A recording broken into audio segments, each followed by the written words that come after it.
This is the Blairing Out with Eric Blair show, and we're here at the 2013 NAMM at Daisy Rock Guitars with Tish Ciravolo. Tish, tell me, I'll ask you the same question I asked Vicky. Okay. How do you want to empower women? What is your vision with the Daisy Rock Guitars? The idea to empower women with Daisy Rock Girl guitars was that we would create a guitar that would inspire girls to learn how to play.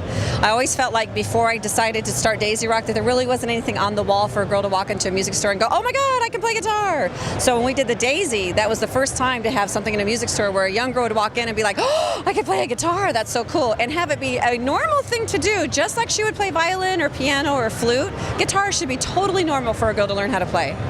What about, okay, so another person that's on a mission to empower women as a guitarist is Orianthi. What do you think of Orianthi? I think Orianthi was awesome at our award ceremony yesterday morning. We both won awards, and she played, and she kicked my ass. Totally. She was so hot. I'm like, oh my God, if I could be reincarnated, hi. I know. I would even want to be reincarnated as her. Where did the brainchild come from to start Daisy Rock Guitars? Okay, so I played in a lot of bands in the 80s, and I used to play on the Sunset Strip, and I was in an all-female heavy metal band called Lipstick in the late 80s, and we had a billboard on the side of the Roxy and everything, and every time I would walk into a music store to buy gear, I was always like, are you the manager of the band, or who's your boyfriend that's in the band? I was like, no, I actually play. And so I got all this discrimination as a female player, and then years later, one day my daughter did a drawing of a daisy, and I looked at it and I put a neck and a headstock in the shape of a leaf on it, and I thought, oh, we should make guitars for girls, because if we made guitars for girls, maybe more girls would be inspired to learn how to play guitar. So that's why I did it. And then the whole idea behind it was, can we change society's idea on what a girl guitar player is? In the past, it's always been, you know, she's from the wrong side of the tracks, or she came from a broken family, or she's got a drug problem. Hey, how about the cheerleader that can also play guitar? Why can't that be a normal thing?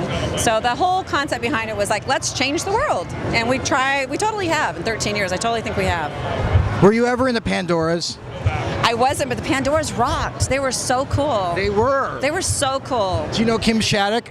No, I know. I met her, but I don't know her. I don't want to lie and say, "Oh yeah, I know her." No, I don't know her. Oh, I think she would be a candidate for a Daisy Rock guitar. She totally would. She totally would. We have so many amazing artists. We have 600 artists on our roster. The Dolly Rots are playing at 4 o'clock today. I don't know if you know the Dolly Rots. Yeah. They're really cool. Obviously, we do the Bengal signature guitar. We are so blessed because we're the only girl guitar company, and because of that, we have all of these amazing women that we get to play with and handle and make guitars for, and it's so cool. When I started my company, only 4% of the guitar buying population was female. Now we've got it up closer to 25, 26%. It's still only 25. Yeah, and it's not a level playing field. It's not, there's as many girl guitar players as there is guy guitar players. We're not there yet, and we're trying to work for that, but I think that there always will be the women that do other things with their life, and God love them. We need all kinds of girls out there to do all kinds of things, and play drums.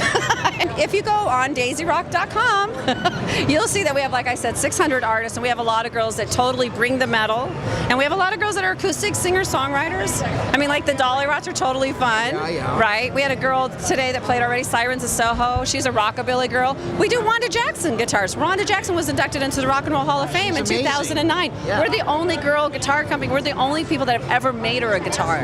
And she's 75 years old. Can you figure that in our industry? She's awesome. She told me I was hot. Well, you are hot. So you were in a band, Lipstick. Yeah. What year? Okay, you ready? 88 through 94. What label are you guys on? Yeah, there's a lot of demos, but never did we ever become famous.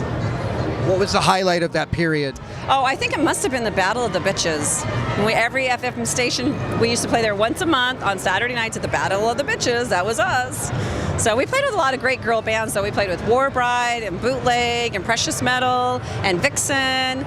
We opened up for Warrant. Wow. You know, it was back in the day when there was a scene. It was a whole different thing. Yeah, I know. I used to work for Stryper, so I know all about it. Oh my God, you know Stryper. Yeah, okay, cool. Blairing Out with Eric Blair show with Tish of Daisy Rock Guitars signing off. The Blairing Out show.